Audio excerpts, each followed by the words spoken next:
สวัสดีค่ะวันนี้จะมาชวนทำเมนูขนมอาลัวน้ำตาลอ้อยเนื้อกรอบนอกหนึบในเดี๋ยวเรามาดูวิธีทำพร้อมกันเลยค่ะเราก็จะใช้ตัวน้ำตาลทรายทั้งหมด200 กรัมตามด้วยน้ำตาลทรายแดงหรือว่าน้ำตาลโอทึง50 กรัมแป้งเค้ก100 กรัมเราก็จะคนให้ส่วนผสมทั้งหมดเข้ากันก่อน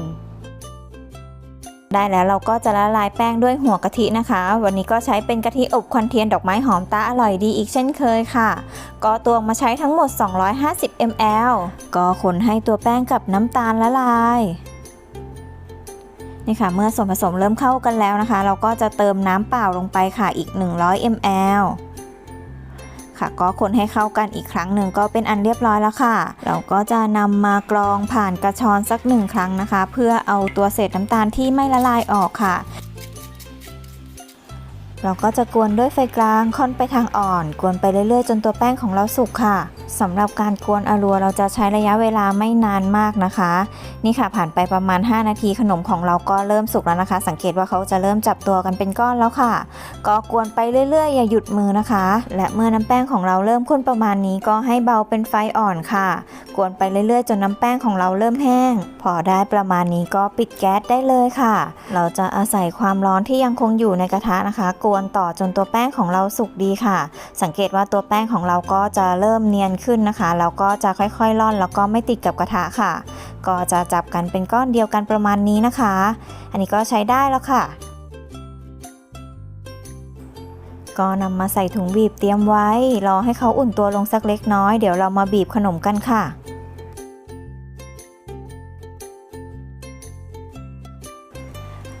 เราจะนำมาบีบใส่กระดาษรองอบแบบนี้ค่ะ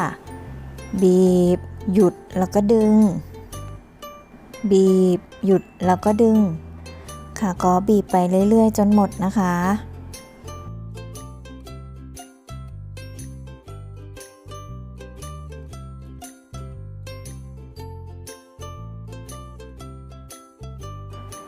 เสร็จแล้วก็นำไปเข้าเครื่องอบได้เลยค่ะเราจะใช้ตู้อบผลไม้อบแห้งนะคะอบที่50 องศาเซลเซียสเป็นเวลา2 ชั่วโมงนำออกมาพักให้เย็นแล้วก็อบต่อค่ะทำซ้ำแบบนี้ไปเรื่อยๆนะคะจนกว่าอาลัวของเราจะแห้งดีค่ะ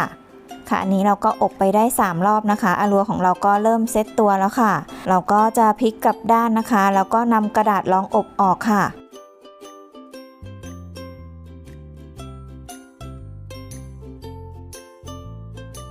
เสร็จแล้วเราก็จะนำไปเข้าเครื่องอบต่อนะคะก็เหมือนเดิมเลยค่ะอบครั้งละ2 ชั่วโมงพักให้เย็นแล้วก็อบต่อค่ะทำแบบนี้ไปเรื่อยๆจนกว่าอาลัวของเราจะแห้งดีค่ะ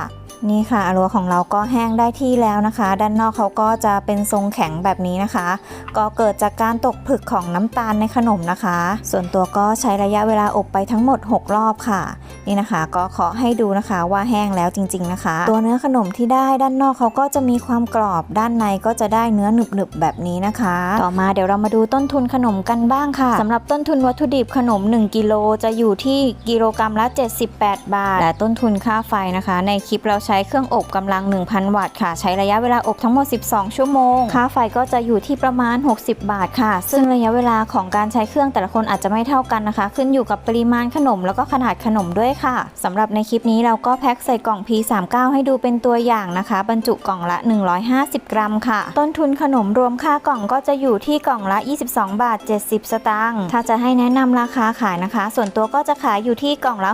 60-65 บาทค่ะหรือถ้าใครจะขายเป็นกิโลนะคะก็ควรจะขายกิโลกรัมละไม่ต่ำกว่า350 บาทนะคะค่ะยังไงก็ลองคำนวณต้นทุนเป็นของตัวเองกันอีกทีนึงด้วยค่ะสำหรับวันนี้ครัวบ้านหนูก็ขอตัวลาไปก่อนนะคะถ้าชอบก็อย่าลืมช่วยกดไลค์กดแชร์กดติดตามเพื่อเป็นกำลังใจให้กันด้วยนะคะไว้เจอกันใหม่เมนูหน้าค่ะสวัสดีค่ะ